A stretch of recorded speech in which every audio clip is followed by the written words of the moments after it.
Oh, my name is Austin Belzer, and welcome back to the Austin B Media Podcast. In this episode, I'll be sitting down with Jack Martin of Film Feeder yet again to discuss something we talked about a few weeks ago, but a remake. This is Disney's latest live-action remake, Lilo and Stitch, which just came out in theaters. Memorial Day weekend? About a few weeks ago, as of recording.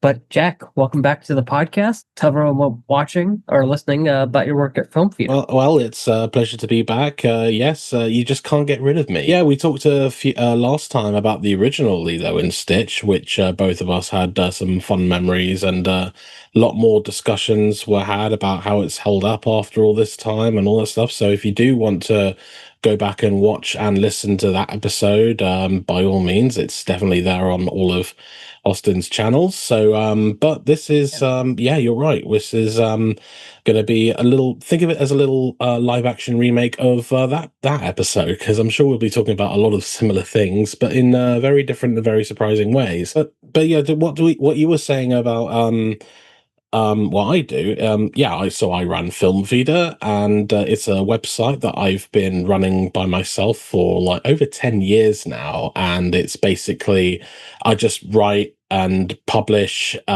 just written reviews on new films that are coming out in the UK, either in cinema, streaming, and on demand. And every week I also do a what I call a movie menu, which is like a little roundup of all the new film releases. So if any American watchers or listeners were to visit that and see like, oh wait a minute, that film came out like a couple months ago, it's like the UK's really schedule is very different, I assure you. But that's what I do. I also make my own video content, short form reviews on TikTok, Instagram, YouTube, and every now and then I also run a podcast. So yeah, I haven't. It's a little bit dormant. I've stepped back a little bit, but it's still keep going. I'm just making new episodes whenever I can, and whether I have new things to get to talk about with interesting guests. But yes, that's pretty much what I do. And yeah, obviously, it's not a patch on what Austin does here. He's much more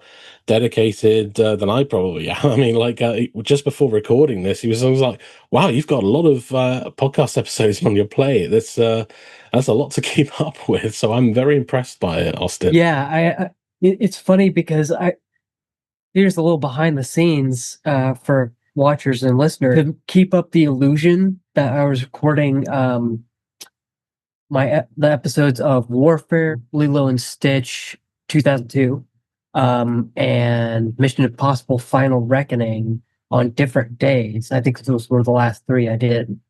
I purposely changed shirts so that people would think I recorded it like weeks apart or something like that. Yeah, whereas this one, I'm pretty sure I wore the same shirt as I did in that other Lilo was. I mean, it's the most Hawaiian looking shirt that I own. So, if I did wear that shirt in that other one, so I apologize to anyone watching this. So we filmed this on different days. I want to assure you that, right? Yeah. We recorded this well after our original podcast, but like Jack said, I do think going back and listening to that original podcast we did for Lilo and Stitch 2000 is probably a good thing to watch or listen to before this, because we're probably going to be referring back to what we thought about Lilo and Stitch 2002 quite, at least me, quite a fair bit. So I'd recommend going and listening to that if you haven't, just so you can get a touchstone. But with that, also, I didn't know you were running Film Feeder for 10 years. For some reason, I thought it was much more recent. No. Well, I mean, so Film Feeder. I mean, honestly, it goes further than even that. So, I mean, just a brief history lesson. It really kind of started when I was in school, about 9 years old. I used to to write out like little movie newsletters about like all the latest movies that were coming out, like all the ones I was like a 9 or 10 year old was excited about. You know, just distributing that to everyone in the class, and most of them were just thrown straight away, but it really kind of gave me a sense of purpose, and that continued for a little while. Or when I went through like high school, secondary school, and even a little bit into my undergrad at uni. And then into 2013, I just thought, you know what, I might as well just make this into a site, and it's honestly been going ever since. It only recently had a major upgrade in terms of the design. Like the logo was different, the overall design was changed up, and no, I'm honestly glad it did, because the way it looked originally was pretty outdated, to say the least. So yeah, what you're looking at is all new Film Vita, but the actual website has been around. It's been around for a while. It's a teenager now, which is very scary. It can now go into Marvel movies without the parental guidance. Yes, Um, yeah. Although for us, because we have the 12A certificate over here, you can be like over the age of 12, you could just go straight into it. Whereas I think it's a bit different with PG-13. and you can hear Elena talk about her mental issues now that you're now that film theater's what, 10, 12? Um, I don't know. I mean, the actual website is 2013, so yeah, I think it's coming up for 12 years now. That makes me feel old. 12 years 12 years a reviewer to reference a very different film. So, yeah, let's not go there. But yeah, that's pretty much how long I've been doing this, and obviously only now I'm starting to reap the benefits, such as being on here with you. Yeah. You could even release a Taylor's version at this point because you're now older than 1989. Yep. Not Well, the which year. is weird because I was born in 1992, but sure, I'll take it. Sure. But anyways, jokes aside, let's get into our recommendations. What have you been watching recently that you really want people to know about? Well, the film that I've rated the highest recently is a lovely little film. I think it's already come and gone in the US, but I think it's only just come out here in the UK. The Ballad of Wallis Island. Okay. Which is a very, when I first saw the trailer, when I first heard about it, I thought, oh, is this the new like John Carney film, the guy who did like Once and Begin Again? But I mean, very different kind of vibe I was going to. But this is a really lovely film about a guy, a very eccentric lottery winner, played by Tim Key, who UK fans will know for the for appearing alongside Steve Coogan in the Alan Partridge stuff. And he's accumulated this wealth through lottery winnings, and he brings this washed-up folk singer, played by Tom Basden, who's also one of the writers of the film. Tim Key also wrote it alongside him, and he's there, because he just needs the money to just like fund his next album, which is this really like cynical, pop-heavy. Justin Timberlake, like. Yeah, very Justin Timberlake like. But so he cuts there and he realizes that the concert he's meant to be performing is actually a private concert with Tim Key's character as the only spectator. And things get even more awkward when when his ex, who's played by Kerry Mulligan, also comes into the picture. They used to perform together, but they don't anymore. And like things are rekindled, things might not always be as they seem. And no, and I honestly really, I thought this was a very lovely film. It was so filled with passion and humanity and heart, and it's filled with characters like, I mean, Tim Key's character. This is a character that so easily could have been like really overly obnoxious, quirky, kind of annoying, like really socially awkward, kind of like what you'd picture someone like Josh Gad playing in a movie. But he really plays it with a lot of sincerity, and it's yeah, you really love this character. You love all the little quirks that he kind of has going on. He's got a little thing going on with the local shopkeeper, who's Sean Clifford from Fleabag, and yeah, there's got some lovely music as well. I think Tom Basden and Kerry Mulligan performed some of the songs in it, and yeah, it didn't really get a lot of attention in the US, I don't think, because it debuted at Sundance, and then it kind of got like a limited release, and then it kind of came and went. And then over here, it's not gotten like a huge wide release, but it's been in enough cinemas where it was showing where I am. So it's obviously not that limited. But I really found that to be utterly joyful. I really was beaming from cheek to cheek, just from how wonderfully it was played out and performed, and yeah, it's one of the livelier films I've seen so far this year. Which, after everything that's gone on so far this year, I think we all need a bit of liveliness. Yeah, I did see this actually. I saw this back in April. Oh, okay. In a triple feature with King of Kings and Warfare, which, but by the way, I would not recommend that triple feature. No, well, there's a level of holiness, I guess, and all throughout all three of them, very different. Yeah. I was like min-maxing my day. I was like, I really want to catch up on a lot of stuff, so I just picked the three that lined up together the most that I actually wanted to see. But yeah, I saw that back in April. Pretty decent movie.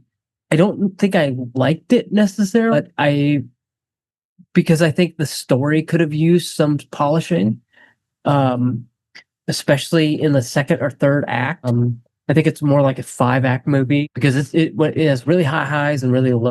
I think I described this movie as the musical version of Banshees of Inisherin. Well, it's a bit livelier than that. I mean, because it's A little bit, yeah. It's also based on a short film. It was nominated for a BAFTA over here. I think it had the very mouthy title of something like "The One and Only Herb Maguire Plays Wallis Island" or something.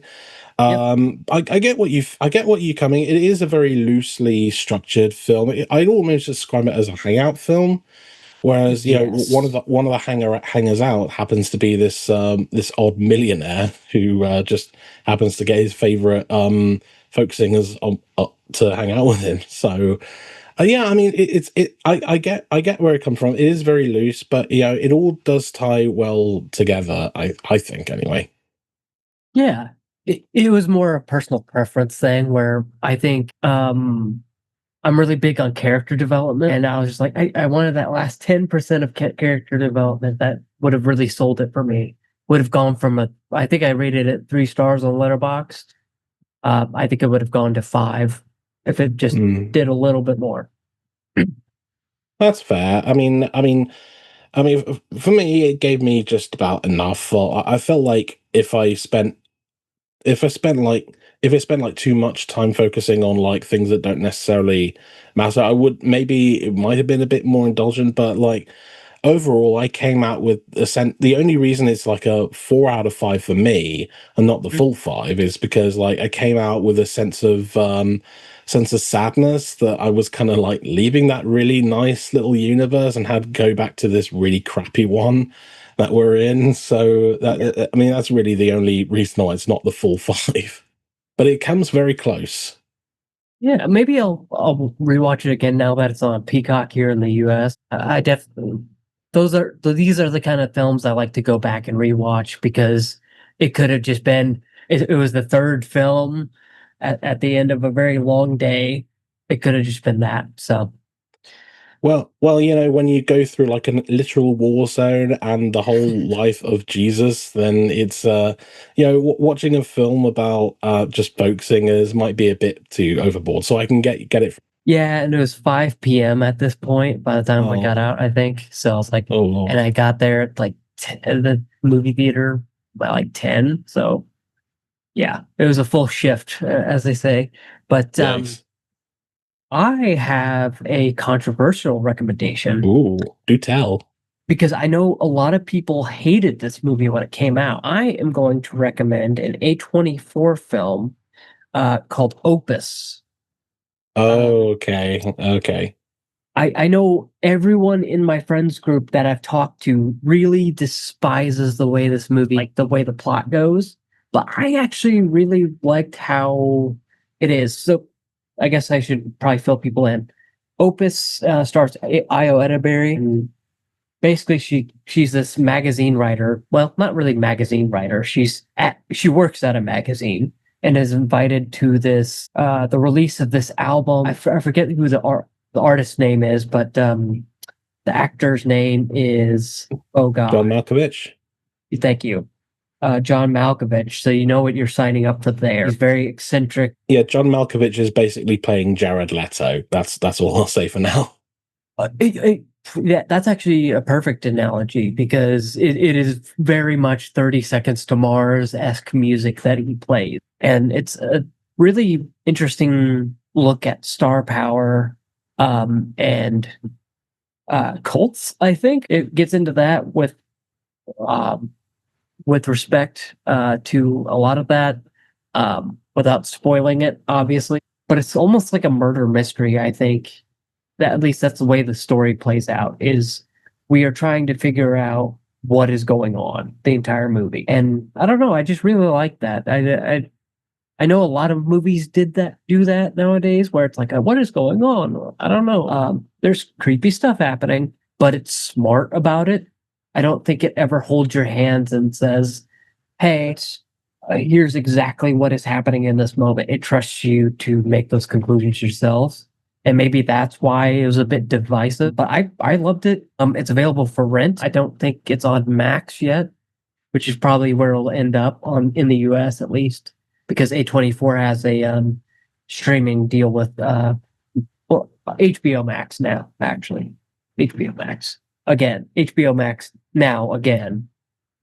Yeah, it tends to flip flop a lot. Sums up the David Zaslav years in a nutshell. Yeah, I'll admit I'm one of the quite many people who didn't really like this film all that much. Mhm. I mean, I get where it's coming from. I get what it's trying to do. Really, kind of lead you down this like, oh, this is this weird like occult of personality surrounded by John Malkovich, who to be fair is having a good time here. Like he's I mean there's a reason, like, I mean, not just like there's a reason I likened him to Jared Leto, because it's not just like the music, like there is a genuine like sinister cult leader vibe going off of him.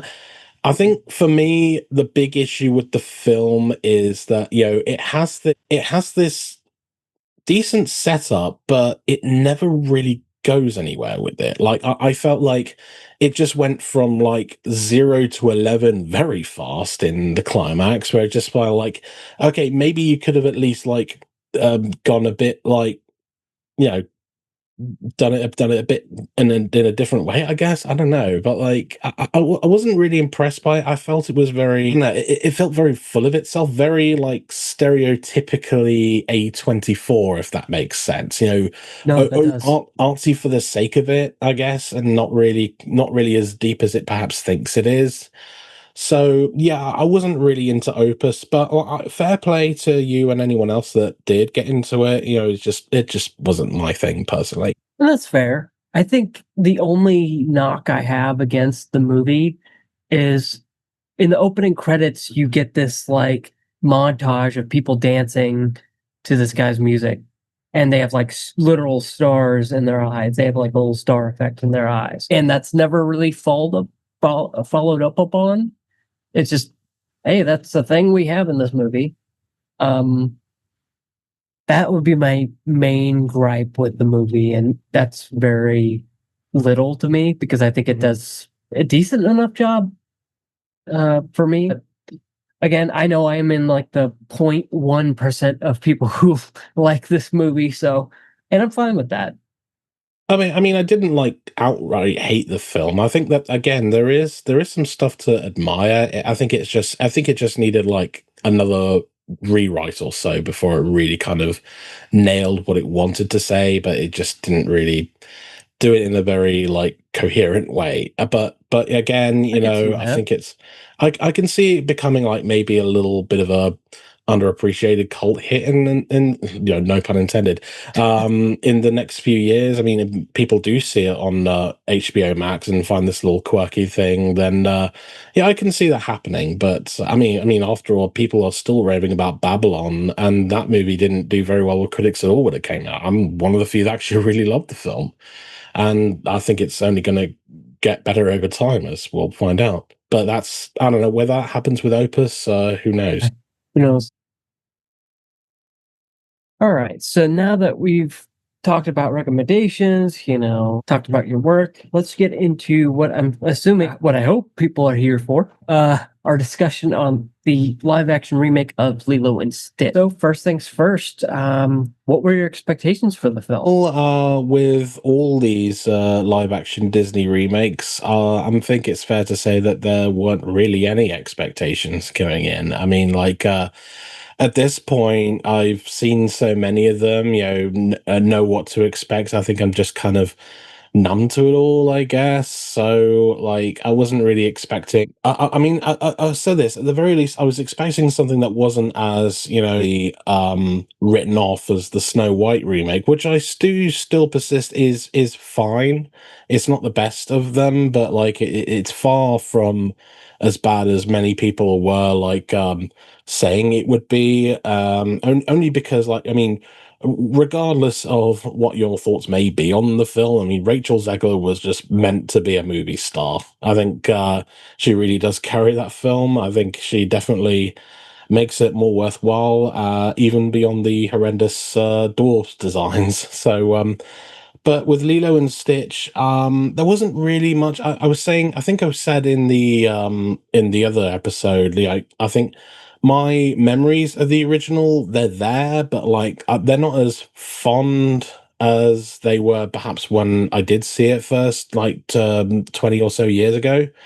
So I was expecting, I think the rewatch certainly prepared me for what to expect from the new version to see how it would kind of like line up. And let's just say that it does, but not exactly in the way that I was expecting to, which I don't know. It sounds like I'm being vague, but honestly, I mean, I mean, there's not a I mean, I don't know. I know there's a lot to say about the film, but at the same time, it just whatever you're expecting from a Disney remake at this point, this is going to be no different. Yeah, and I had really high, maybe stupidly high expectations because I'm like, oh, you're getting the director of Marcel the Shells with Shoes On, which was one of my favorite movies of 2022, 2023. So he's got the pedigree, and you're bringing back the original voice of Stitch. And I didn't find this out till later, but you're also bringing back some of the voice actors to be in the movie. Yeah, Not not as Tia yeah, Carrera's in there. and uh, David Scott. Oh gosh, Oh, Jason Scott Lee. Yeah. yes, he's in there as well. But yeah, like, so I'm like, okay, and I saw all of Dean Flesher Camp's, TikToks about the film and how much reverence he paid for it. So that really raised my expectations pretty high. Be like, okay, this is just going to be a shot for shot remake, which I'm fine with. I mean, granted, I know we'll probably draw comparisons to How to Train Your Dragon here pretty soon, but I think I'm fine with shot for shot remakes if it makes the original material better. Like Aladdin 2019, for example.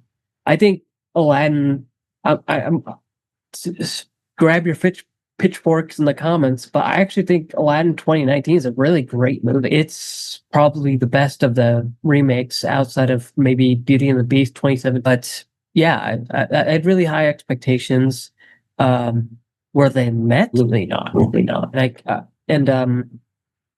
Yeah, I think that brings us to our first impressions since we're already kind of talking about them.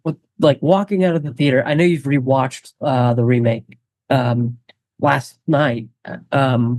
Yeah, in preparation for this, yeah.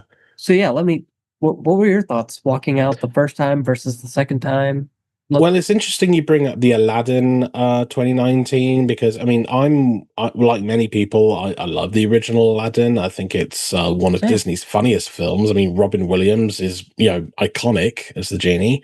May he rest in peace. Yeah, I didn't. I just went into the 2019 one, the Guy Ritchie one, and a lot of it just kind of went in one ear out the other, left no impression on me whatsoever. And I can pretty much say the same thing about Lilo and Stitch 2025. It's I mean, again, I can't say that my expectations were met because I had no expectations, but Yeah, this is just again, I'm just numb to it at this point. So this is just okay. This is them, but live action. They're doing this now, and they're calling back to this, and it's all very standard. I will say I've seen worse of these films. This isn't the worst by any means, but it's a little, I don't know, I wouldn't say it's disheartening because I mean all these films have their own lack of heart anyway, but like it's pretty much exactly what I thought it would be, but not exactly in the best way. Yeah. Yeah, I'd agree with your sentiment that it has no heart because it feels like it just takes too long to get to where it needs to go. For starters. But as for the heart, it just really just doesn't have any. It's like it's like somebody said, "How can we make Lilo and Stitch work?" That I guess kind of spoiler real quick. There's no ugly duckling thing, which was the whole point of like Stitch's redemption arc. And I'm sure we'll get into it more in spoilers. The themes of Ohana are completely thrown off in this movie. I don't know. It just felt so. This is the first Disney remake I think I've seen that actually felt soul. That felt like I hesitate to say cash grab, but that's kind of what it felt like sitting in that theater. hmm I wouldn't say it's completely soulless. I mean, again, I've seen the Lion King remake, so that stuff is soulless right That's there. fair. Yeah. I mean, this one at least like the CG characters in this at least look convincing enough. They actually have emotion, and plus this movie is not a shot by shot remake either way.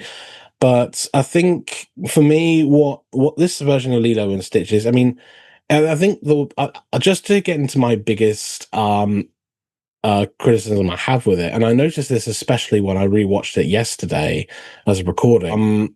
The pacing is really off. Like I don't know if you got that from when Yeah. you saw it, but like it felt like it was really just like rushing towards all of the beats in the original story. Like I mean, 1 minute we're in space with Stitch and the Galactic Federation or whatever, and then cut almost immediately to the Grand Councilwoman, voiced by Hannah Waddingham in this, sending Jumba and Pleakley off to Earth to get him, and then cut right to Hawaii. Lilo feeding the sandwich to the fish, on her going right to hula class, and it really feels like a crash course in that opening sequence from the original, and it felt so off, and the editing is not good in this, I have to say, because it's very choppy, and it just really just kind of, there's no room to breathe initially. It just kind of pushes you along, doesn't really give you any time to get to know any of these characters. The only parts you know about them is what you remember of them from the original, and it just kind of does not give you a moment to really kind of bask in it all. Because like the Hawaii setting, I mean, yeah, it's more like it's certainly real and everything. They, it looks like they actually shot there, but like obviously you can't obviously replicate the watercolor stuff in live action, but I mean that sort of gave it a bit more atmosphere, and it just felt like, oh, this is just what we filmed on the beach that day, you know. Yeah. So I think it's a very poorly paced film. It's a very poorly edited film, and it just feels like they really kind of rang it through the ringer in the editing room, the studio, by the studio. I don't necessarily blame Dean Fleischer Camp for this, because as we've seen with Marcel the Shell with Shoes On, he can create a film with a lot more empathy than this. I think I would bet very good money that the movie was taken off his hands and just like strung to pieces in the editing room, because that's really what it feels like here. And he certainly alluded to losing a lot of fights about how the movie was being directed. But chiefly, I think the prime example was he was talking about, obviously Pleakley's costume design. He originally wanted the Pleakley we get in the original animated movie, where he's very obviously cross-dressing in that movie. But Disney, he says taking him at his word that Disney rejected that idea. I mean, I can buy that, because I know, I mean, Disney is quite famously not one to appease the LGBT community, which is a very disappointing step. But we can't piss off China or Russia or whatever. So yeah, that's that. I mean, that's a whole other conversation. I mean, like, Yeah. them getting rid of the cross-dressing, I mean, yeah, that is a funny gag in the original. I will admit they do kind of at least spice it up a little bit, because Jumba and Pleakley, to fit in, they have to like clone themselves, and it just so happens they get the very voice actors who are playing them. So Zach Galifianakis as Jumba and Billy Magnussen as Pleakley. So they've had to find, like, I think, like hotel staff, and they just like clone them and just kind of become them as like cloaking devices. So I will give them props that they at least kind of get around that, because I think just seeing like a couple of clearly aliens, in obvious disguises, yeah, that is part of the joke. But in a more quote unquote realistic environment, I do see why that would be a bit weird. And even with the whole Pleakley cross dressing thing, again, yeah, that is kind of missing from here. But I mean, from some of the outfits that Billy Magnussen was wearing, it's just like, oh, they know exactly what they were doing, putting him in that sort of stuff. So which is cool. Yeah, if they did make Pleakley all out gay as his outfit would have suggested, I mean, that would have been cool. But they're obviously not going to do that. But yeah, I think that's, for me anyway, I think they at least try to get around all that, but whether or not it works is entirely up to the viewer. But for me, it works. I'm guessing it didn't really for you. No, it didn't. But it just felt like a half step for me. It just felt like, okay, here's the concession. We're not going to have the cross dressing, but we'll have like a disguised device.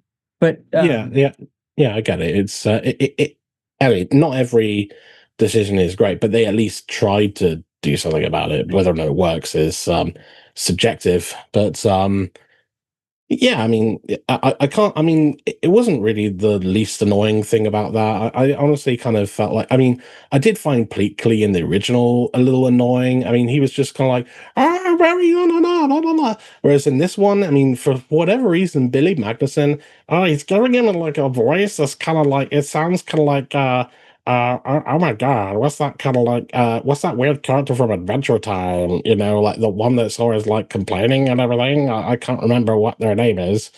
I don't know. Hopefully Adventure Time listeners or watchers will know exactly what character I'm referring to, but I can't remember. yeah, I haven't watched the show, so I don't know. But yeah, that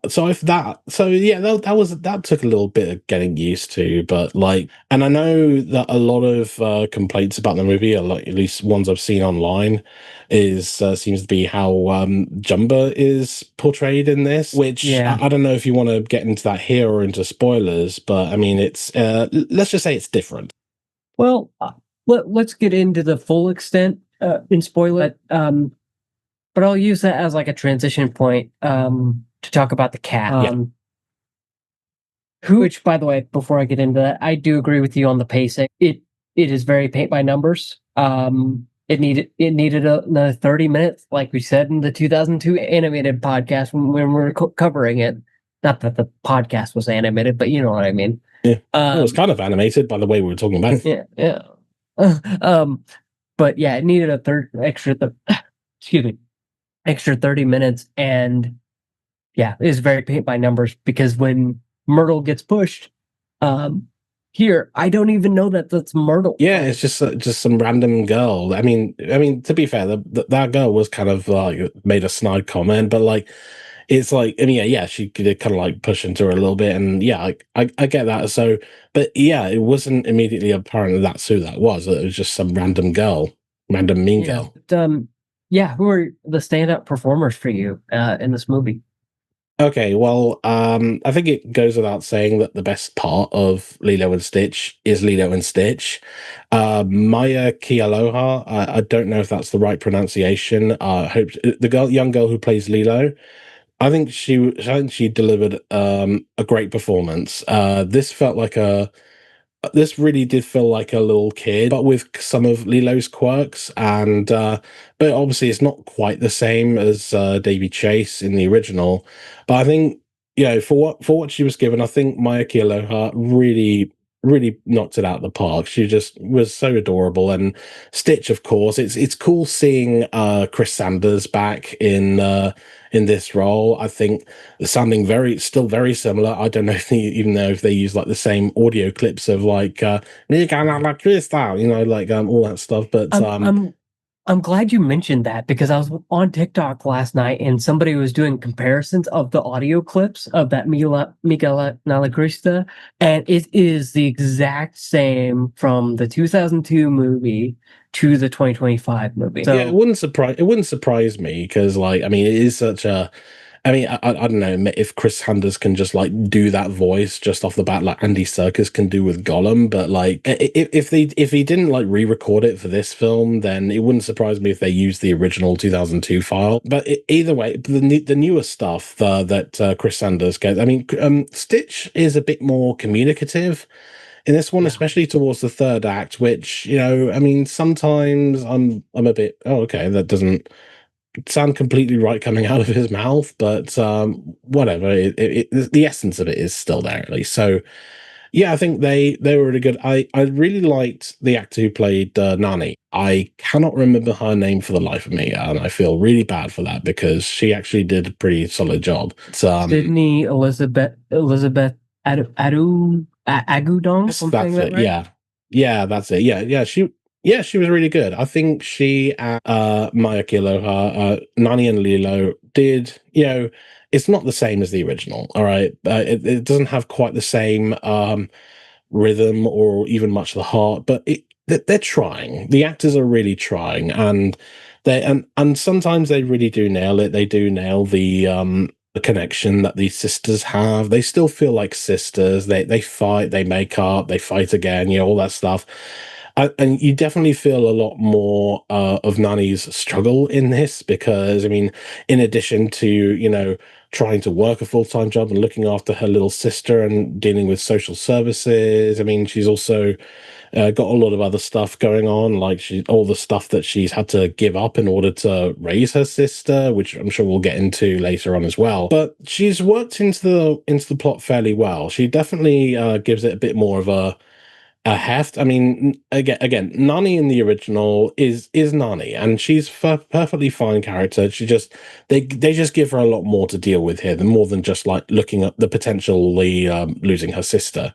And that stuff was fine. Additions like that I was okay with. It's just the way that they're kind of like strung together is a bit off. I feel like you said, I think the film really could have benefited from just more time to just like allow these moments to breathe rather than just, we're here now. Now we're here. Now we're here. Now we're here until all the ending credits. Yeah, I agree.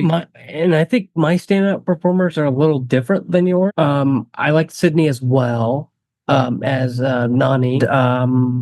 Oh gosh, what was the girl's name? As Maya Keough, Lilo. yeah. Yeah, those were the two standouts because Chris Sanders as Stitch was fine, I think, but it did come off as like I don't know.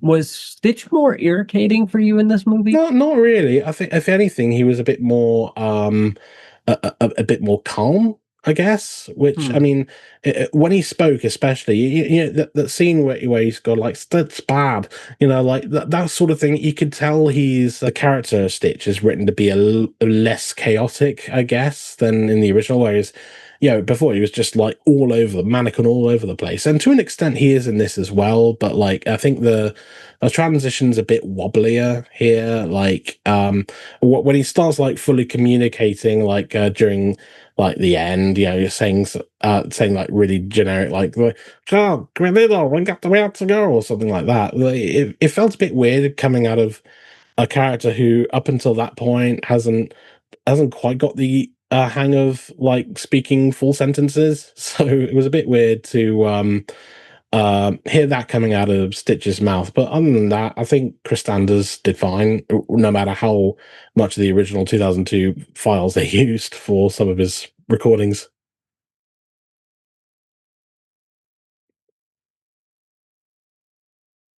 Yeah, agreed. And I think some of the craziness that I might be perceiving might be just because I saw this in a packed theater full of kids, so that might have amplified it a little bit. But I will give some honorable mentions to Zach Galifianakis and Billy Magnussen. They do a serviceable job here as Jumba and Bleakley. I think they do a really good job at like giving it their own spin. Do I want to see Zach Galifianakis play Jumba ever again? No. If they make a Lilo and Stitch or Stitch the movie and Lilo and Stitch 2, I do not want to see Zach Galifianakis' face at all. Yeah, because it's weird because Zach Galifianakis, I mean, obviously that he is in the film quite a bit like as himself, and he's doing some weird like mugging, like he's like showing his teeth a lot, and he's just kind of Yeah, like he's got veneers. yeah, and I kind of get it when that comes from obviously like an alien trying to be human, and it just comes off as awkward, but in this case, it really comes off as awkward. Like it felt like Zach Galifianakis. I mean, obviously he's used to like being like on funny sets, obviously the Hangover or like Birdman, stuff like that. But like it felt like he was just kind of it felt like he and Billy Magnussen to an extent maybe were just there just for like the free trip to Hawaii, which is I wouldn't turn that down if I was like casting something like that, but it all took place in like the Bahamas or something. Like, yeah, sign me up. I don't care if I'm being screamed at by Adam Sandler half the movie. But yeah, I get but I think as well Zach Galifianakis, because in the original Jumba's David Ogden Steers, and as we know, he had quite a magnificent, like really booming, very Russian kind of approach to Jumba, which a Russian alien is kind of weird anyway, but that's by the by.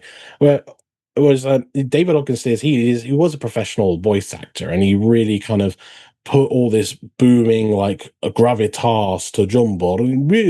Where is my creation being unleashed? Whereas here it's just like, hey, I'm Zach Galifianakis.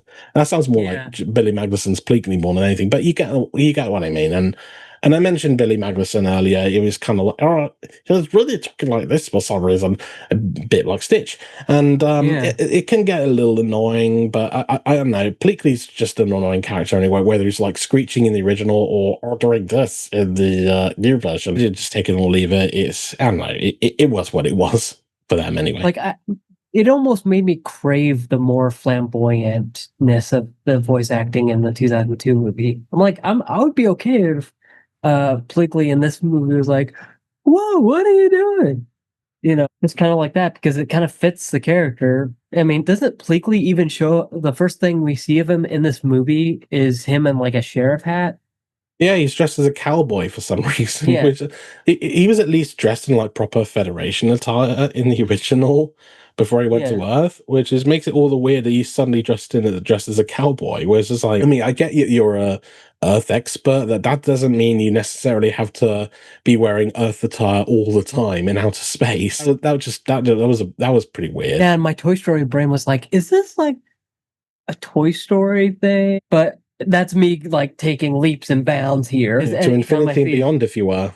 Yeah, yeah. Like, anytime I see a sheriff hat in a Disney movie, I'm like, is this an Easter egg? Probably. But yeah, so that's that sort of stuff as well. I mean, Jumba and Pleakley, their designs are fairly close to the original. I mean, Jumba looks more like a mole here than it does an alien, but like that's weird. Pleakley looks a bit at least more alien-like, whereas Jumba's kind of more like a modified mole. Like, are you sure you're not one of the past 625 experiments, Jumba, my guy? Which is going to make it harder. I'm bringing in some lore here because I recently rewatched Stitch the movie. Like, if they do Stitch the movie, how are they going to do Hamster? I mean, he's just a ball of fur. Yeah, they'll find a way to make that weird, and for some reason, it'll be voiced by Josh Gad. Yeah. Let's be honest, that's who they'll get. That you're probably right. But yeah, like the alien designs, jumping off what you said, it kind of looks jelly-like. It is very jelly-like, especially Pleakley. especially Pleakley, yeah, he was definitely looking a lot more moist in this one, and that's before even they reach a hot climate like Hawaii. So it was just like, okay, this is someone's obviously got weird sweat glands in outer space, or I don't know what it is. And it's like you can almost see the liquid in the eye. It's like, ugh. Hmm. Yeah, it's very off-putting, and I think like a lot of these Disney remakes, I think they try a bit too hard to like turn the very much more animated characters into something more photorealistic, and it's almost always like nightmare fuel. I mean, I didn't mind the Beauty and the Beast remake. I know a lot of other people didn't like it, but I was fine with it. But like when you compare like the designs of like Lumiere and Cogsworth in the original compared to how they are in the remake, I mean, it's a lot less charming. Let's put it that way. And it's Yeah. very much the same with what they've done with Pleakley as well. Like I get wanting to stay close to the original design of the character, but you know, some things don't necessarily look better when they're photorealistic. I mean, again, to bring up the Lion King remake, I mean, the animals in that, I mean, you might as well have been shooting like actual animals because they're not emoting, they're not really saying or doing anything that's not from the original, and it doesn't look very appealing. I mean, Yeah, I was waiting for the actual the yeah, yeah, I think I mentioned this last time when I brought it up, because like you could almost do like the Lion King like as a silent movie and just have David Attenborough narrate the whole thing, and it would just honestly be so much better. But you know, hey, we wouldn't have Seth Rogen, Pumbaa, and Billy Eichner Timon, I guess. I don't know. you know, lion in his natural habitat, where the lion does, in fact, sleep tonight. Here we see the warthog and the meerkat telling a young lion cub that he has no worries, despite the fact that his fucking father just died. Sorry for the swearing for a Disney talking about a Disney film, but I think you get my point. Plus, you know, as the token Brit guy here, you know, I think it's only fair that I do the David Attenborough impression, but yours was good too. Fair. Yours was good too. But yeah, no, I think it's a very weird line to cross, because on the one hand, I get not wanting to upset like diehard fans of the original. Like if you go too far off course, then you'll get like endless hate from them. Whereas if you stay too true to them and it ends up looking quite horrific in live action, then you're screwed either way. But it's like, I don't know, it just kind of was what it was. Yeah. And speaking of it was what it was, to reference the Harry Styles songs, let's talk about like how sparingly this movie is actually about Hawaii.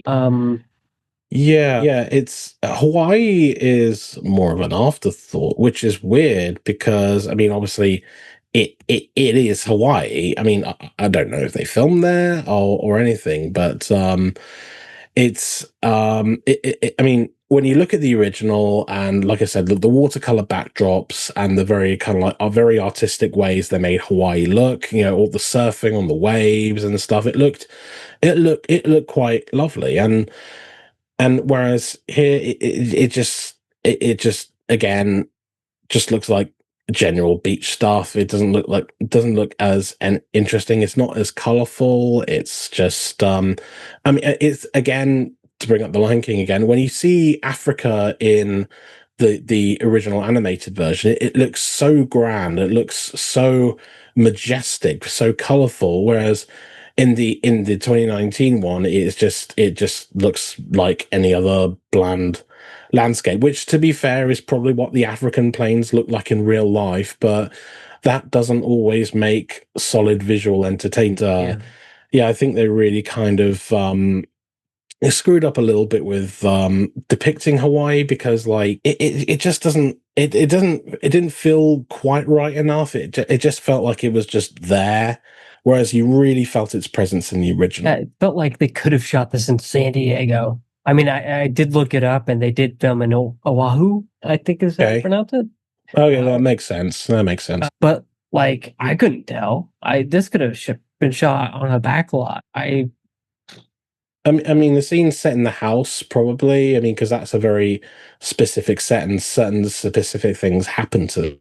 It wouldn't surprise me if that was like on a on a back lot, but like, yeah, it's a very. It didn't utilize it as well, and I think it was just. I think it was just a case of we can shoot here because we can, and not necessarily because it's where the original took place. So I think, yeah, no, I think they just kind of. And I hesitate to say like it's an excuse for them to go to just go on a trip to Hawaii, because that's usually Adam Sandler's stick. But when an actual Happy Madison movie, like Just Go With It, actually looks more Hawaiian than the actual movie meant to be set in Hawaii, that's, you kind of screwed up in some way. Well, not only that, I don't really feel like this is a spoiler, but like this is a pet peeve of mine for the movie. So in the animated version, it's pretty much like at the top of the hill. The house is at the top of the hill. So there's this like long winding road, and it's pointed out very often that it is dangerous to get up to that house. And this one, it's just like in the middle of a street or something. I thought it took place on a hill. It looked fairly remote, I guess. Huh. Like it didn't seem like a street or anything. It did feel like more like a hill or anything. I mean, I know maybe it's because The because neighbors there are like isn't. right across the road. Yeah, the neighbors are right across the road. I mean, they're new characters. The elderly neighbor, I can't remember the actor's name who plays the elderly woman, but I mean, she and David, who's in this, and they found a way to somehow make him even more pointless. But they're involved somehow. Maybe they're like relatives or something, I don't know, but they're all across the way, and they're there to like provide some help and stuff in the climax and all the stuff, and they play a role in the actual conclusion, which again we'll get into later. But maybe it's because of their presence that maybe it felt like street, because I didn't feel that this was set on a street at all. Like I felt like this was still much more of a secluded place than even the original, and even that was already pretty remote as well. Then maybe I'm just misremembering. It just felt very like, oh, people can get to her very easily. Well, that doesn't take away that. I mean, yeah, it is very easy to get to. I mean, the social worker who is Tia Carrera in this one, Nani communicated with Nani is always very weird. But yeah, that nobody seems to have any trouble getting there. I mean, even Jumba finds the place fairly easily. Yeah, faster than he does in the animated movie. Yeah, because in the original, I mean, I think he's just chasing Stitch, and he just happens to end up there. Whereas, in this new one, he just kind of finds him just out of luck, I guess. Yeah. I don't know. It's weird, but yeah, I wouldn't say it's more of a. Yeah, I'd say the house is fairly remote. Yeah. So maybe I'm just misremembering then. But I know one thing I am not misremembering. There's far less Elvis in this movie. Yeah. What did you think about that? Again, like with the Hawaii identity, it's much more of an afterthought. Like, I mean, you do get the shot of Lilo pulling out the record with Elvis on it, and she's playing it like in the original, and there's like beats of like Suspicious Minds, Hound Dog, and Devil in Disguise, on the right places and all that stuff. But I mean, they in the original, they really kind of tried tying Elvis a lot more into the actual arc of Stitch. Lilo's trying to like use Elvis as like an example of a model citizen to help Stitch become good, which ends with Stitch just kind of like dressing up as Elvis and performing on the beach. And like in this one, Stitch doesn't even dress up as Elvis until the end credits. Yeah. So it's I think it's just there because it was something that was part of the original, and we'd be crucified if we didn't include Elvis in some way. So yeah, I mean, and plus, yeah, I'm sure like at that point, even Disney with all its billions of dollars, I'm sure they had some legal issues, like really trying to work in the whole Elvis stuff in a sense. So maybe it's just a cost cutting effect thing on their end. Yeah, and it just felt very apparent that there was less of that. I mean, you get that one scene. I don't think this is a spoiler, where she opens Stitch's mouth, and he acts like a Bluetooth speaker. Yeah, he acts like a Bluetooth speaker there. Yeah, that's pretty much the only notable time I was like, oh, Elvis is kind of in this. I think that's a good way of saying he's kind of in this. Like Hawaii is kind of in this, and Yeah, a lot of this is kinda, like I think it's important to note that I think this movie was originally destined for Disney Plus, like Lady and the Tramp and Pinocchio was, but I think for somewhere along the way they decided to go theatrical instead. And honestly, you can kind of tell that this was originally a straight to streaming movie because it kind of has that weird like ADHD pacing to it. Like it's paced in a way that like, oh, people are just going to watch at home, so they're not going to be paying attention to it all the time, so we could just do whatever. They're just going to be on their phones or whatever. But in the cinema, obviously, it's very different. So you need to. I think there was a bit of an oversight. They could have at least like edited it in a way the way you really do need to pay attention to this. Whereas all just like speed going through it with such speed, like it's made for people with such short attention spans. Like, yeah, I know we're in an era where TikTok is king and all that sort of stuff, but like it's very worrying that our lack of concentration is going into all these things now. Like, didn't I hear recently that is it Netflix that's creating like content for people to listen yes, to while they're like busy on their phones and stuff, so that they always yeah, have to like say what's going on like it's a bloody radio play. yes. That was Netflix. They're basically doing their version of it. It's essentially audio description at that point. If you're like, I'm picking up a coffee mug, I am drinking Because God from the forbid, coffee mug.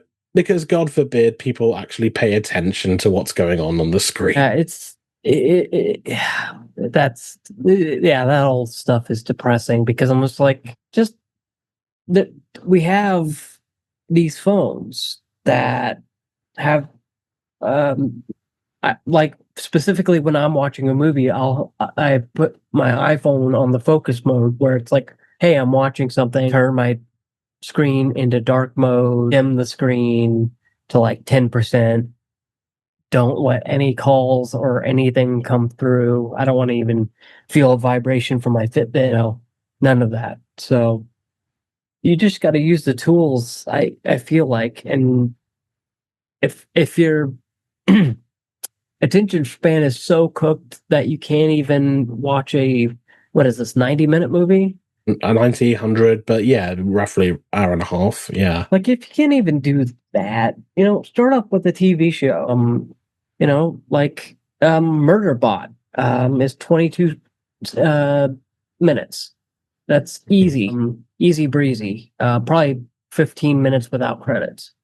Or just like old episodes of The Simpsons or Family Guy, like just something to Yeah. really just kind of tells a story, 3 acts, 20 minutes, in out, boom, boom, you're good. Yeah, if you can do that for 20 minutes, you can do that for 90. I mean, it's not Yeah, that just like hard. build up Yeah, from there. I mean, look, maybe it's a whole generational thing. Maybe I'm just old when I'm just Yeah, we're just calling it yelling at that. the cloud. Yeah, I don't know. It sucks being in your 30s. um, yeah, I don't know. Maybe it's a generational thing. Maybe it's not. Maybe we just have a general attention problem. But yeah, won't stop me from complaining. But yeah, I do wonder what this film would be like if they had executed on that Disney Plus original plan. Because you brought that up, and I keep thinking of Moana 2. That was Mm, going to be Moana the series, and you can blatantly see the transitions to each episode yeah, of the show. Like yes, it's like I dare anyone to watch Moana 2 and say and just try to find the edit points. I don't think you would even have to try. I mean, there are clear like, oh, this is episode 2, this is episode 3, this is episode 4. This um it, anyway, and I wonder what would happen if this was allowed to come out on Disney Plus. Would it be as successful as it is? I think it had a what 340 million domestic last time I checked. it's really climbing up. Like it's just gone on like the third weekend in a row as of recording this at #1 at the box office. Like it's outperforming like the new John Wick movie, and it's I mean it's even outdoing Mission Impossible, which I think they were kind Mhm. of doing like a Barbenheimer thing with like those two going up against each other, but it hasn't quite had the same effect. Obviously, more people seem to like Mission Impossible than they do Lilo and Stitch, which fair play to them. I think Not a Mission high Impossible bar. it is a pretty high bar. Yeah, I mean the Final Reckoning is a pretty good movie, but like way better than Lilo and Stitch anyway. But yeah, no, I mean obviously people are responding to it. I mean maybe it's the nostalgia playing because like all these remakes, I mean, regardless of your what you may think of them critically, most of them are pretty big hits. Like, I mean, they make money, sometimes billions, and they keep they power Disney to do what they do. But unfortunately, it's a bit of a bad trade because at that point you're pretty much just sacrificing any real creativity you have. I mean, what the next big Disney release, not including like Marvel or Star Wars or anything, I think it is another sequel, Zootopia 2, which I don't know if you've seen that trailer, but like my reaction to that Zootopia 2 trailer was like that clip of Krusty the Clown on The Simpsons where he just like watches that weird like Russian itchy and scratches like what the hell was that? Like I don't know Yeah. what that was, but it was just that did not make the movie look good at all. And I love the original Zootropolis as it is over here in the UK. We do have Elio before that, but Elliot, well, I don't know. Well, that's Pixar. I mean, at this point, does it count oh, as you're like talking pure Disney proper? Yeah, yeah, proper Disney, no offshoots or anything. Like, I Okay, mean, yeah. So then yeah, yeah. Zootopia 2 in Obviously, I would November. have included like Fantastic Four and stuff in there as well. But like Yeah. proper Disney release, yeah, that's Zootopia 2. And then I don't think they've got any original, as far as I know. They don't have any lined up. Which, you know, the last original animated film they made was Wish, and that movie kind of sucked. So it's I'd like to see them make a live action remake of that, honestly, just to make it better. You know what? If you are going to do Disney live action remakes, remake the bad ones. Like I want to see like a live action Home on the Range or like the Black Cauldron or like really stuff that's considered some of the worst. You know, like just remake that stuff. You can actually improve on those rather than like films like Lilo and Stitch, like Aladdin, Atlantis. like Lion King, Beauty and the And I'm not Beast. saying that's bad, by the way. I like No, Atlantis. I no, think a no. lot of people want that movie. No, actually, that's why I didn't mention it. Yeah, I actually really liked Atlantis. I mean, you could honestly remake that movie, and honestly, it's the one movie I'm surprised they haven't remade at this point, and I kind of know why. I'm surprised they haven't remade Pocahontas. Well, I know why they haven't because I mean, it's a that lot is a of red tape minefield. there. It is a minefield and a half. But you know what? If they do decide to do that, I'd be like, okay, I kind of respect you guys again now. If you're gonna do it again like this, like kind of like what they did with Mulan, I'm just like, yeah, the balls on this studio. Yeah. But that would be interesting. It's this movie. Um, I can see that, yeah, because there is a good fan base for Atlantis, like, and it didn't really perform as well at the box office, but I kind of liked that it was doing something different at least. But hell, I've even got a soft spot for Treasure Planet, which I know is not quite as universally so loved good. either. I mean, it was only fairly recently that I found out, oh, a lot of people actually don't like this movie, which was like, why? It's Treasure Really? Planet. It's awesome.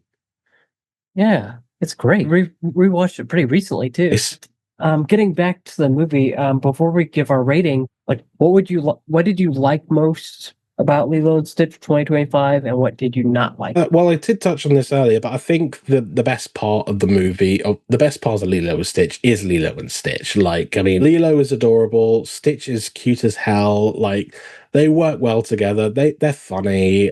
They're very very cute to watch, and I think the young Maya Kealoha really did bring a lot to this role. She really made Lilo her own, and I think that deserves a huge amount of credit. So I think that's pretty much my favorite. I know it's boring to say, but yeah, my favorite part of Lilo and Stitch is Lilo and Stitch.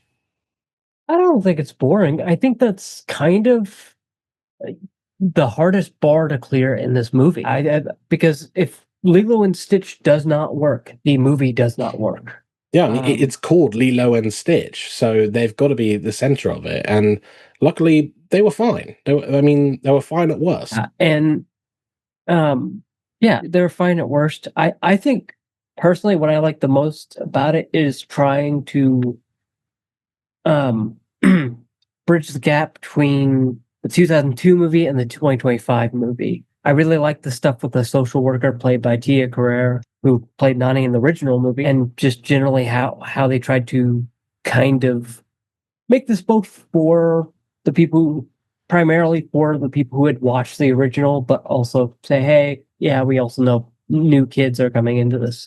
Yeah, I think we should also, we haven't really touched on the fact that Cobra Bubbles is in the movie, but he's not as big a presence. I mean, he shows up for a little bit, but he plays a semi-major role in the climax. But I mean, he's played by Courtney B. Vance in this, so yeah, you got Tia Carrere and Johnny Cocker involved, so that's pretty cool. Obviously, I mean, Ving Rhames was the voice of Cobra in the original, and Ving Rhames obviously brought he was basically Marcellus Wallace in a Disney film, Yeah. which is kind of great. I mean, but yeah, Courtney B. Vance again, like with Hawaii and with Elvis, he was just kind of there. Yeah. Like, I mean, it made a bit more sense that they gave the social worker role to Tia Carrere than Cobra Bubbles, because I mean, yeah, I get that part of the joke is that Cobra Bubbles obviously does not look like he is a social worker, and that's why, you know, that kind of character stands out. But again, it just felt like they had to rework that, and they had to put Cobra Bubbles in there somewhere, which was a little awkward. But you know, I mean, it's Courtney B. Vance, and you know, when he's allowed to, you know, he's pretty cool. Oh, excuse me. That's you twice. I'll cut that out. But yeah, I think he's probably my biggest disappointment of the movie. Because he's a character I really, really loved in the movie, the original movie, because again, it's a juxtaposition. Here you've got this big muscle bound guy playing a social worker, and it's just kind of a nice visual gag, but they do nothing with him here. I mean, they kind of rewrite his story too, which confused me all to bits. Yeah, like they don't even like I thought maybe they maybe include him in the prologue and maybe flesh more of the Galactic Federation and the joke he makes in the at the end of the original film where he's like, remember Roswell? That was me. You know, like you could have done so much with that character if you're gonna make him a clear-cut FBI agent in this movie. And they just don't do any of that. It's in fact they seem inherently disinterested in including him at all until like the very end. Yeah, he definitely felt more like an afterthought, which isn't Courtney B. Vance's fault, but like it's just like the character really is just like not really that engaged. I mean, he's just when he's introduced, he's just there already at the crash, at the spaceship crash, and he's introduced quite clunkily as like Agent Cobra Bubbles. What do you think about this one? So that was a little clunky, and then the way they kind of like try and shoehorn him into the social worker plot was a bit. Okay, you didn't need, I get that it's part of the original, but you know, there had to be a better way to do it. And then yeah, he's just randomly like there throughout the rest of the film. He doesn't really have much to do other than just kind of like drive them to the right locations, I guess. But like aside from that, yeah, it was a bit of a waste, honestly. But yeah, besides that, we've already talked about pacing being off, and all the things we didn't like, I think, enough to fill hour and a half almost. So Yeah. let's get to ratings. Out of 5 stars, go. What do you think? I'm gonna be fair. I'm gonna give it 2.5, which is like a 5 out of 10 for me. Like I think there are things that I think are fine about it, but you know, at the end of the day, the negatives do kind of balance out the positives. So I really just kind of went for a middle of the road, kind of in one ear out the other, 2.5. What about you? So I'm giving it just a straight 2, 2 Mhm. out of 5 because I agree with everything you said.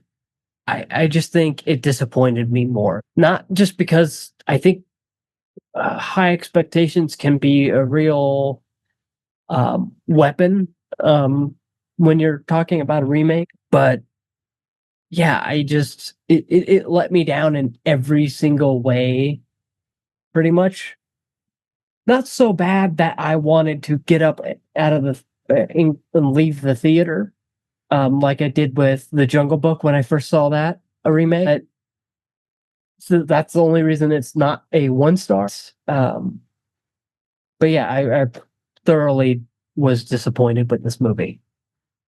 Yeah, no, I honestly did prefer Snow White over this. I think I gave Snow White like 3 out of 5. Which I mean, again, it really is just because like Rachel Zegler was carrying so much of that movie. I still need to see that. It's at least trying something a little different while still staying true to the story. But just wait until you see the divorce, man. I mean, my goodness. But I do also at this juncture, I think it's necessary to bring up the fact that I actually, before recording this episode today with you here, I actually did go out and see How to Train Your Dragon, the new one, which, funnily enough, is another live action remake of an animated film directed by Chris Sanders and Dean DeBois. Which, and I know I said this in the for the original episode we did together on the original, but if I had a nickel for every time that happened, I'd have 2 nickels, which isn't a lot, but it's weird that it's happened twice. How to Train Your Dragon, it's a strange one because by all accounts, it shouldn't be it shouldn't exist because it is the same movie. Like it is the same pretty much the exact same shot for shot, almost line for line as the 2010 original. And so its existence is like null and void. So any criticisms you have about the original How to Train Your Dragon, like be they positive or negative, you can apply to this new one and it wouldn't be any different. The thing is, there's a lot more positives than there are negatives about How to Train Your Dragon, and they do apply to the new one. And which is weird because when you compare it to something like Lilo and Stitch, which technically is trying a few things that are different, like the cloaking devices with Jumba and Pleakley, the way that certain characters are written, so how certain things play out, they are at least trying some things different. Whereas How to Train Your Dragon does not. It is exactly the same movie, but just with actual actors. But the reason that How to Train Your Dragon works better than Lilo and Stitch is because they know that they can't outdo the original, obviously. So by bringing in the original director, Dean DeBois, to make this new version, I mean, someone who really knows this universe, knows these characters, knows how to really ground this story in humanity and heart, I think that really makes a difference. And it actually does, it works better than it has any right to. Whereas this one, Lilo and Stitch, they took the basic elements of the original, brought in a whole new creative team, like Dean Fleischer Camper's director. I can't remember who the screenwriters are, but they aren't. I don't think they're the same as the original, unless they're credited for like based on Lilo and Stitch by blah blah blah. And they didn't do anything with it. I mean, which again they don't do with they don't do anything new with How to Train Your Dragon either. But it at least kind of retains that sense of charm, that sense of wonder. Again, whether or not it works is entirely up to you and whether you enjoyed the original How to Train Your Dragon or you didn't. But Lilo and Stitch, I found, was a lot more chaotic and not in a good way because you could just tell that it's the studio in control, it's their property, they can do whatever. Whereas DreamWorks, they got the original creative team to really kind of translate this into live action, and for the most part, even though it has no reason to exist whatsoever, I think they did a fairly decent job. So whereas this one, it's just like cookie cutter remake, let's make millions and then move on to the next one. Yeah, I think that's a great way to close it out before we get to spoil them. I might check it out. How to Train Your Dragon 2025. But again, like if you've, I want to reiterate, this movie, it doesn't do anything new. It doesn't do anything other than what you'd expect from How to Train Your Dragon. It is the same film. So, yeah, whether or not you enjoyed it, or I mean, I don't know what your thoughts on How to Train Your Dragon are, but like, if you like it, then you'll find the exact same things to like about this new one as well. But they just happen to be real people this time. Real quick before we get into spoilers, I'll take a quick restroom break and Yeah. then we'll rejoin, or not Yeah, rejoin, but you know what I mean. Yeah, yeah, So of I'll course. Yeah. pause recording now. Folks, before we delve into some spoilerific territory, here's a quick heads up for those who haven't seen Lilo and Stitch 2025 yet. We're about to go into detail about the movie's plot and everything in between. So if you want to avoid spoilers and skip ahead to whatever chapter, I don't know what it'll be marked yet. Maybe it'll be like final thoughts or social media plugs, something like that in the episode's description or on YouTube or wherever you watch or listen to this podcast. So let's talk about Stitch. How'd you feel about Stitch and his character arc? Well, yeah, no, I mean, I mean, point A to point B, it is kind of the same. It feels, I don't know, like, I mean, the essence of it is there, kind of, using that word again, kind of, but I felt that there's a bit like missing. I don't know if you felt that as well. I did very much. It felt like an entire act of his arc is mixed. Mm-hmm. Like he goes from basically I need this girl to survive because Jumba and people are after me. To okay, now that I'm adopted, I need to fit in. To okay, everyone hates me. I'm gonna go back to the shelter and lie down. That's basically his whole arc. And I feel like there's something in between that second and third part of his arc that we just didn't get to see. Yeah, I mean, I remember talking about something like that similar in the original, where it felt like Stitch's arc going from this chaotic creation meant for destruction to suddenly like embracing like the whole family aspect, the Ohana. That also kind of felt a bit, I wouldn't say rushed, but it just felt very like sudden. It somehow feels more so in this because, like, I mean, there is you see sprinkles of it, like when he's with in that scene with Lilo in her bedroom where you know she's teaching him the hula dance and like kissing his nose and all that sort of stuff. So there's sprinkles of it, but like nothing substantial to where like, oh, he's suddenly becoming like a good creation rather than what experiment 626 was designed for. So it felt again, I think there's just the problem in both movies where the progression just feels a bit sudden. There isn't as much room for development and stuff, but I don't know. I think I noticed it a little bit more perhaps in the original than I did here, but it doesn't mean that there's some stuff missing in this one too. Interesting that you say you noticed it more in the original because I think it's inverse for me. I think because you have an entire scenes where Stitch is just on his own in the original. It made more sense. But in this, you rarely see him alone. Yeah, it's a bit of a weird one. I mean, in the original, there is that ugly duckling motif, which is not in this movie at all.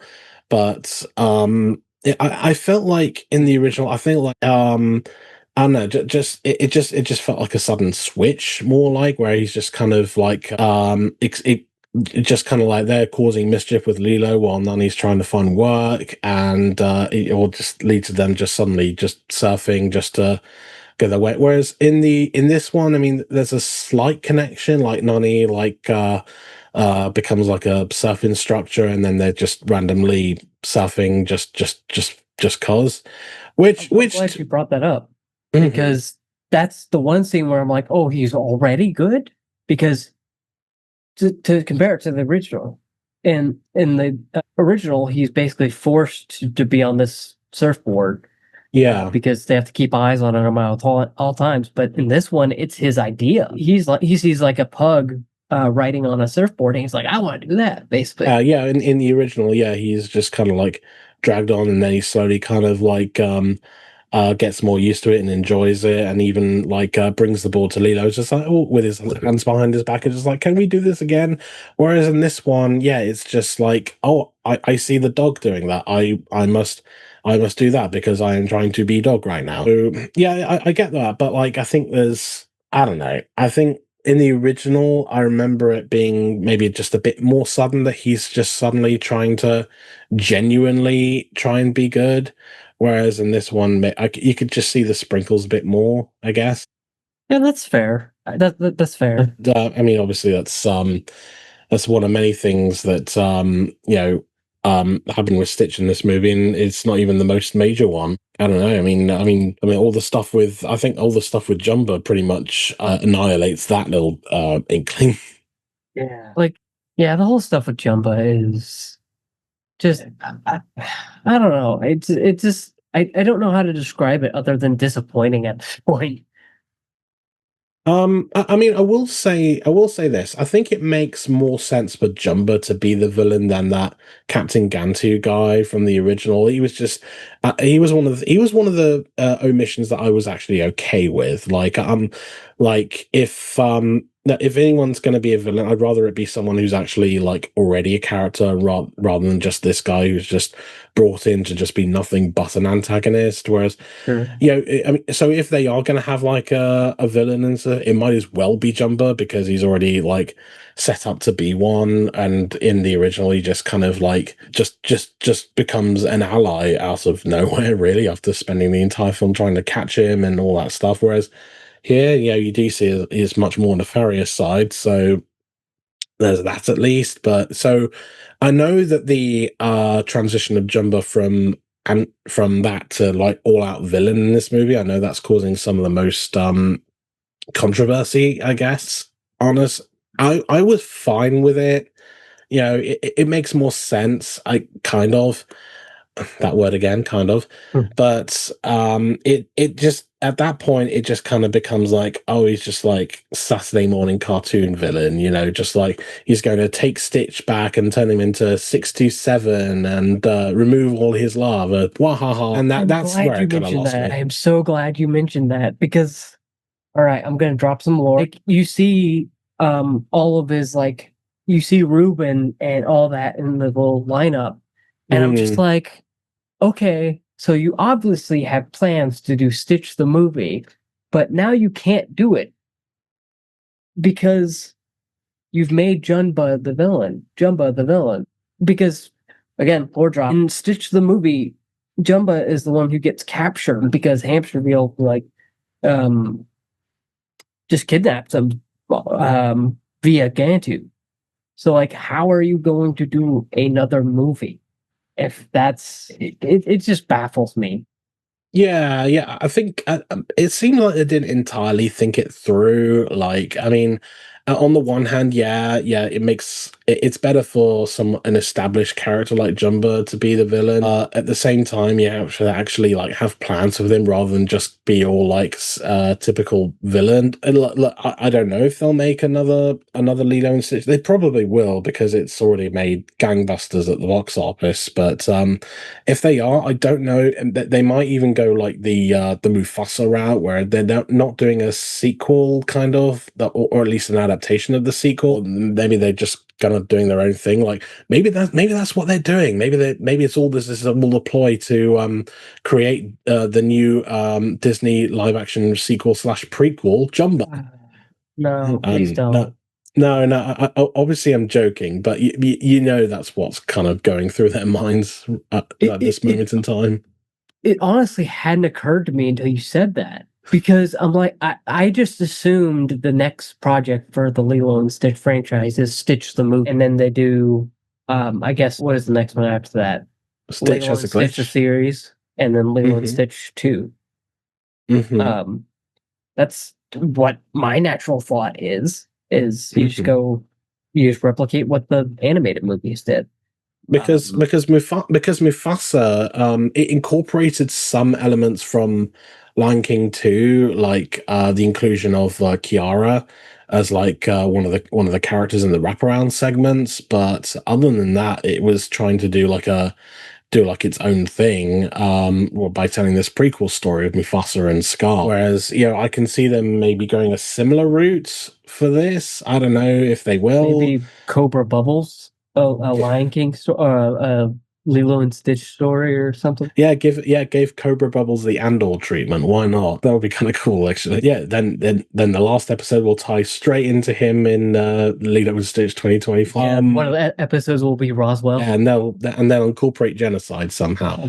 Might as well. Yeah, no, I think all the stuff with Jumba. I mean, I get why people are pissed, but like, at least they didn't bring like Captain Gantu back, who I always just thought was a weak villain in the original. Like, it's just that's one of the omissions that I'm kind of glad was cut out of the film. So I'm glad there's no Captain Gantu in this. Yeah, I could take it or leave it because Captain Gantu is pretty much comic relief in all the movies. Like his best friend ends up being Ruben at the end of the series. So it's like, okay, there's really, I understand the omission is what I'm trying to say.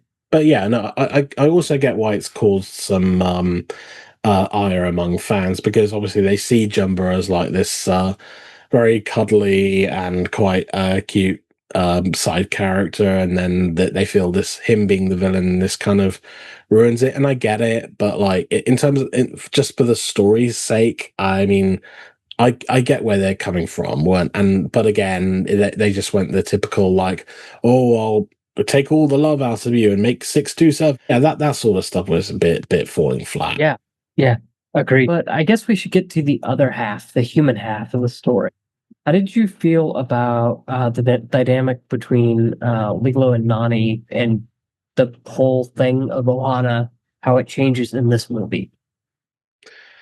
Well, I mean, obviously the sister dynamic was so key to the original that I feel like they tried to make it sort of the heart of this movie, and some parts worked better than others. The actors do have good chemistry with each other, so that really does help. They really do feel like bickering sisters half the time. In terms of the themes of Ohana, I mean, obviously they're trying, it is similar to the original, whereas like they're trying to stay together because they are family, and no one gets left behind or forgotten, all that stuff. So they're trying to stick together in a lot. But I think this one, more than even the original, I think it really kind of leans into the idea of like a different sense of family, like a surrogate family. This one, I mean, in the original, sure, you had like Jumba and Pleakley and even Cobra Bubbles kind of joining in on their like little family dynamic, really kind of like creating their own Ohana in a sense. And you do get that here as well, but it's more so with the neighbors than anything. So the elderly woman, again, I can't remember her name, and also David, they're there, and they actually tie into a pretty major change at the end, which is another source of controversy for a lot of viewers. But I think it really plays around that, and it feels like they're also toying with the idea that Ohana, is always going to be like, to go the classic Disney route, always going to be in your heart more than actually physically being there. So the things that they do at the end of the movie, the decisions that are made,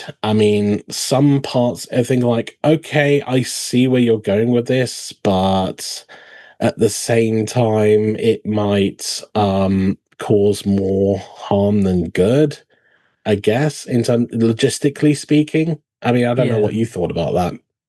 The ending specifically, or Might as well. This is the spoiler corner. so I think that I'm of the mind that the ending really doesn't matter that much to me, but it did rub me the wrong way. To have this whole movie be about we gotta stick together, we gotta stick together, we gotta stick together, and then at the end it's like, well, some families grow apart and need to space to grow and things like this. And I'm like, well, okay, yeah, but at the same time, you're leaving Lilo with an FBI agent who has already tried to experiment with Stitch because he could like little hair from Stitch, and the neighbor who really don't get a feeling for as much as I think we should for how the movie ends. To me, that these two people are like strangers, and I'm like, in the back of my mind, I'm like, this is total stranger danger. I mean, I know Lilo knows these people, or at least knows the neighbor, but like, this is wild to me.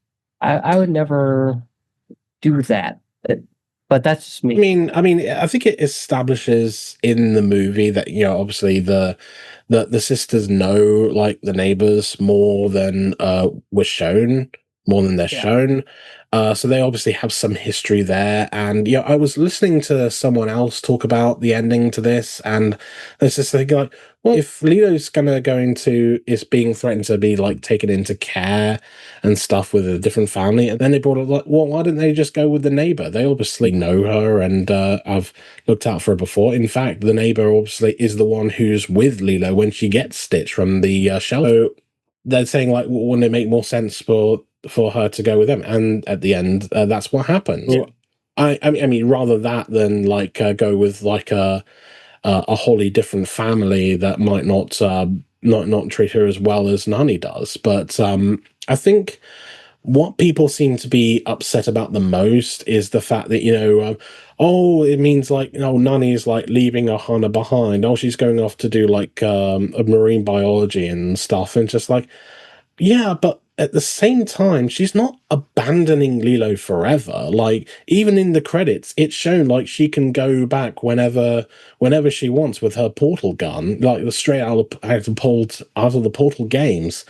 And I felt that was a bit of a like convenience. I'm like, come on, really? I mean, it is a little bit of a convenience, sure, but like I mean, they do flat out say in the film, like it's better if in terms of like the adjustment period to be with someone that they're already familiar with, rather than just settling into a family that's complete strangers. I mean, that right there is like stranger danger. I mean, logistically, I get why some people don't think it lines up, and some people thinks it portrays the overall theme of Ohana. I've even seen some people kind of like say like, oh, it's kind of like a slight metaphor for like the whole colonialism thing with Americans and Hawaii, and like oh, give your child up to the foster care. You know, it's the American way. But I don't know. I mean, like for me, I'd understand all that if Nani did leave Lilo to go with another foster family, whereas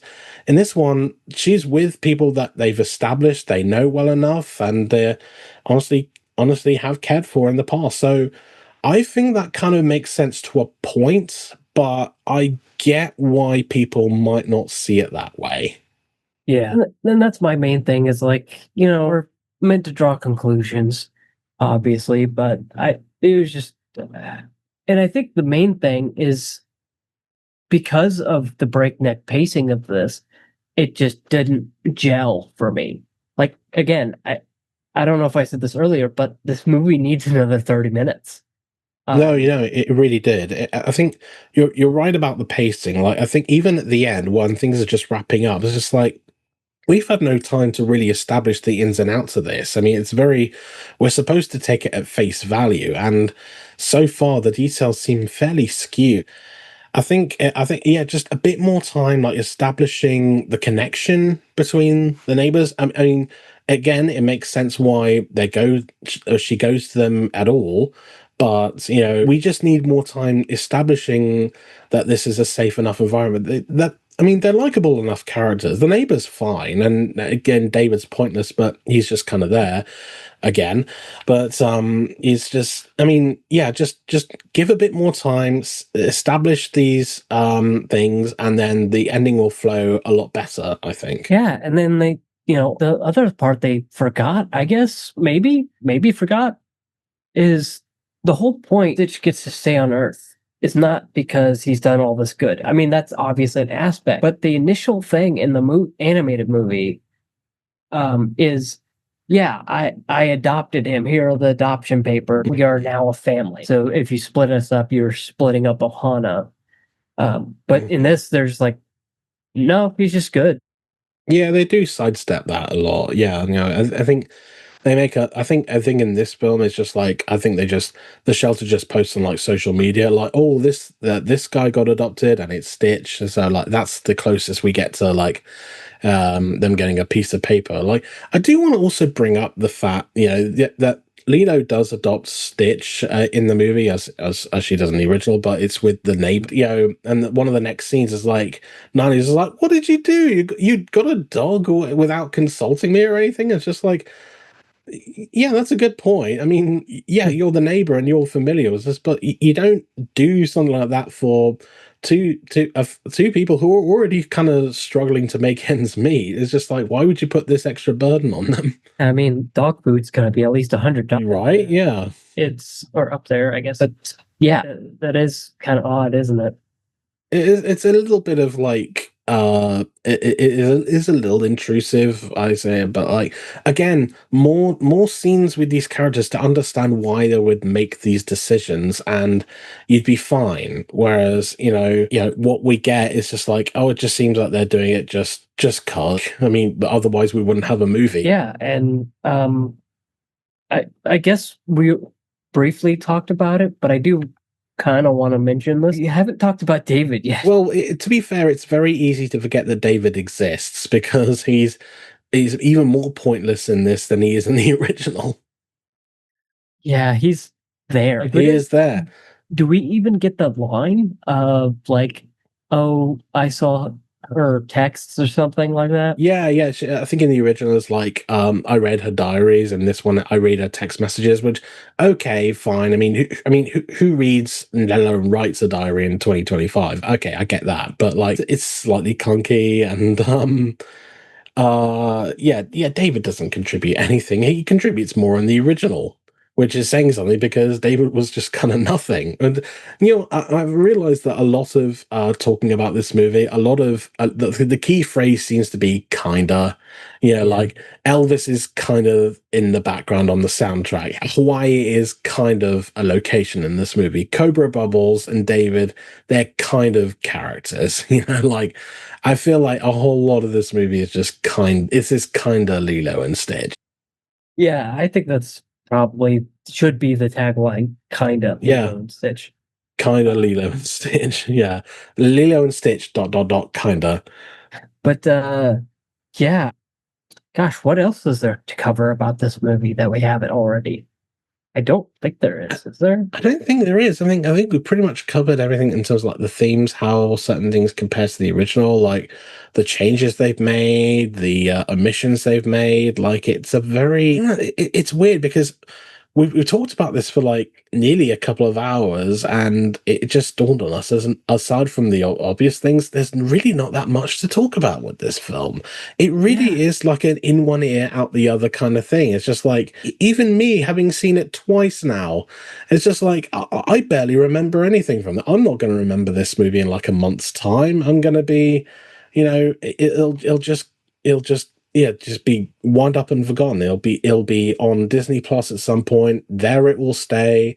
It'll probably get like a DVD Blu-ray release because not everyone has Disney Plus, and that'll be the end of it. And I know that sounds very cynical thinking, but that's what these movies are. They're designed to just kind of cash in on people's nostalgia and just make money from them. And by putting this in cinemas and instead of just dumping it on Disney Plus like they did with Pinocchio, which to be fair is a much worse remake than Lilo and Stitch is. Yeah, it's pretty bad, you guys. I mean, Lilo and Stitch might not be very good, but come on, you almost had it worse. No, by putting it in cinemas instead of streaming, like I think it's just a way of, like with Moana 2, just trying to like just trying to like make money off their IP rather than actually contributing anything that's different or worthwhile. And it's just a sad statement that Disney's in this position right now, that they're not in the position where they're not able to make any real creative leaps, that they're just kind of resorting to just what it is, nostalgia porn, to kind of like get people to keep seeing their films. Whereas, when all the original films came out, when what Beauty and the Beast, Aladdin, even the original Lilo and Stitch, they were really still trying to find new things to work. And it's sad that they've kind of gotten to a point where they need to rely on all the old stuff. They keep looking to the past rather than embracing the future for a more lucrative and more respected present.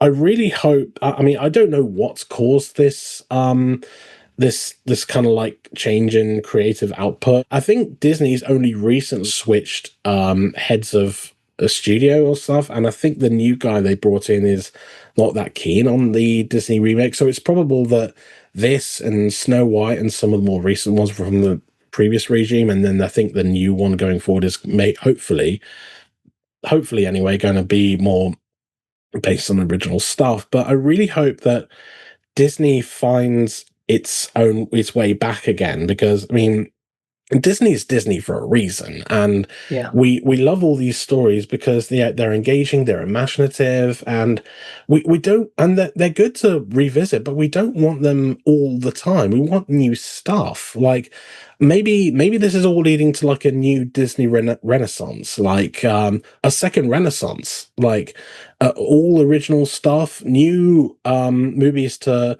maybe remake 20 or 30, 50 years from now. So like, I don't know, I hope that this era of just mining our IP for slop is coming to an end fairly soon, because I think Snow White underperformed significantly at the box office. I know this one's done well, but like other than that, I don't see them continuing this path for much longer, because audiences are just numb to it at this point. They want something that's more challenging. Yeah, I'm not usually a big proponent for putting things on streaming, but I've got advice for Disney for these live action remakes.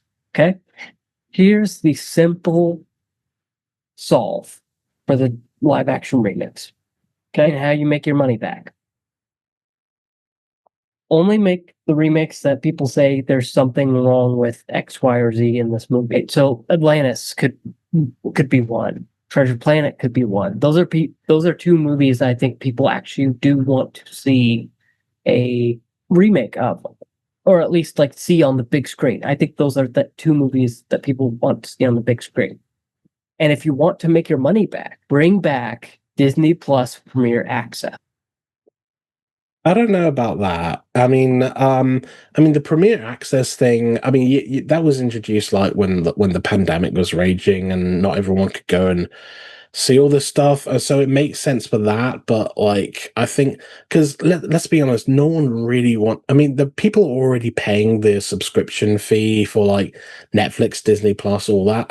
I really doubt people will want to pay for any add-ons, especially when they're like $25 just for a watch, like, which So is extortionate anyway. But like, I'm not sure that, I mean, because streaming is just a flawed business model already. I don't think it needs to be made any more complex or will necessarily bring people more out of pocket, because again, people don't like paying for things unless they absolutely have to. my solve there is the Disney Plus Premier Access stuff.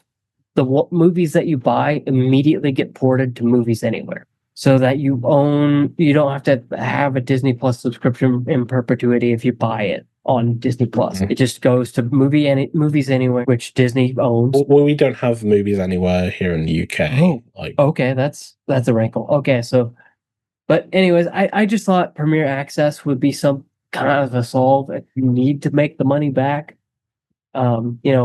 $15 or something like that to rent it and $20 to buy. I mean, I don't know, maybe Or maybe make it a that's Disney Plus perk. or something. I don't know. Yeah, On oh, the yeah, higher just make tier. it an exclusive, an incentive for more people to sign up or whatever. But like, I don't know. I think in the end of the day, I just want Disney to like start making good stuff again. Like, I mean, Same. I know it's not straightforward Disney, but Andor I thought was quite outstanding. Like, and I thought Thunderbolts was one of the better Marvel movies in recent years. And obviously, I'm excited for Fantastic Four. But like, obviously, what they were doing with Thunderbolts or New Avengers or whatever you want to call it now, what they did with that was genuinely like it felt like deserving of the big screen. And make stuff like that, take risks with the source material, but have it be about stuff rather than just like setting up a few films further down the line, and people will be golden. People will actually genuinely want to see it. And I think I really and I think this for Disney to do that is not don't rely so much on your IP. I mean, yeah, sure, films like Strange World, films like Wish. I mean, they weren't very good, but that's because they weren't very well written. Actually, get some people like what they did originally at Pixar was like they got a bunch of people together, came up with a bunch of ideas over a lunch or whatever, and then just like spend the next um, half a decade or so developing them and animating them, and you got some real gold mines there. I mean, the Toy Story, Finding Nemo, Monsters Inc. Like all of these all of these were genuinely created by people with a real passion for creativity. And I feel like Disney is really missing something like that. In a lot of ways, Pixar is as well, because a lot of their stuff has been like sequels and stuff as well, whereas their originals have been kind of like faltering. I mean, I don't know how Elio's going to turn out, but it's already tracking for like a pretty bad box office because there's just the marketing just isn't there for it, and the And appetite I just don't see isn't there. that. Exactly, yeah, and it's also a film that kind of like Snow White has also kind of had a few like heavily publicized production issues. Like I think Elio it switched directors midway through, like it's the same person who did Turning Red. Turning Red's a good movie, but like when you switch creative vision that late into production, like I mean, something had to have gone wrong, and then obviously Lightyear kind of bombed as well. So yeah, I don't know. It's a tough fix. Just I think this is basically just a long-winded way of saying Disney make good movies again, you know, Yeah, and maybe even and look at what original Apple's movies. doing. Yeah, and maybe look at what Apple's doing because they seem to just be batting 1,000, except for Fountain of Youth. Hmm. Um, I'll give them a few stinkers here and there, but like most of the time, Apple's becoming the new HBO. Apple, in a lot of ways, has some of the best quality in terms of like streaming content, but they also have some of the worst marketing because most of the shows are genuinely great, but you never hear people talking about them because their advertising budget is for shit. Yeah, like here are two TV shows that are right now. Let me know if you've heard of them. Dick, have you heard of that? No, I don't even know what that one's about. It's got Owen Wilson in it. What the hell? What? Why am I not watching that right now? Like, He plays yeah, like a washed-up golfer. It's great. I'm talking with Matthew Simpson about it once the season's over. yeah. Murderbot. You know about that one? That one I did hear about, but only because it's like Alexander Skarsgård, and he's just in pretty much everything nowadays. And then, surprise, surprise! I'm sure everyone's heard of this one. F1, the movie, comes out this month. Yeah, now that one I did know about, but I think I don't know if it's the case in the US, but Warner Brothers is handling distribution here in the UK. So I don't know if they're doing it over in the US as well, or if they have It's like a it, partnership. it's a partnership here. It's Mhm. Apple is the producer, Warner Brothers is the distributor. It's a similar thing with Amazon MGM over here. I think Warner Brothers is handling a lot of Amazon's puts out. They did challenges and a whole bunch. I think they also did Saltburn as well. From what I hear, I think Amazon's going to branch out as its own theatrical distributor going forward in the UK. So I don't know how long Warner Brothers contract with them is going to last, but with Apple and Warner Brothers, I mean that makes sense. I mean, Apple's already also collaborated with other studios as well, like Sony and stuff, to get their stuff out. So, I mean, that's what I think. I mean, going a bit off track, but like I think that's what a lot of streamers need to do. I mean, Disney. I mean, Disney's Disney, you know, so he can release it through that. But like, but places like Netflix, especially Netflix, really need to collaborate with the actual big studios, because like I think their whole motto on like movies, you know, it's an outdated form of watching movies. People will just want to say, oh, I get that, and it worked during the pandemic, but we're not in the pandemic anymore. We actually genuinely want to go out and see movies. I mean, even if they're absolute crap, like everything I heard the Electric State was, as bad as that movie can be, it might be, it deserves to be seen in a cinema so people can make that choice rather than getting lost in the endless algorithm, the endless scroll, and for never see it again. Like I was saying the other day, like, I mean, Hitman came out a year ago on Netflix, and that was a film, when I saw it, every time I saw it in a cinema, people were responding so well with it. They were applauding, they were laughing. It's a great crowd pleaser, and the fact that it went on Netflix and no one has really commented on it since, it kills me inside, because Netflix does not want to play ball with the actual distributors or exhibitors, and it sucks that they're so stubborn about it, because I think if they did that, like if they went through, say, Paramount to release the next Knives Out movie, they would make an absolute killing. Like, it's insane that they don't want to do that, and I think like Disney kind of needs to go that route in terms of its content, but at the same time, they need to know what deserves to be in cinemas and what doesn't. Yeah, I would have put Lilo. As much as it pains me to say, I would have put Lilo and Stitch on Disney Plus. Yeah, it does feel like a Disney Plus movie. I mean, and that way people can watch the original, then watch the remake, then watch Stitch the movie, then watch Lilo and Stitch the series and Stitch 2.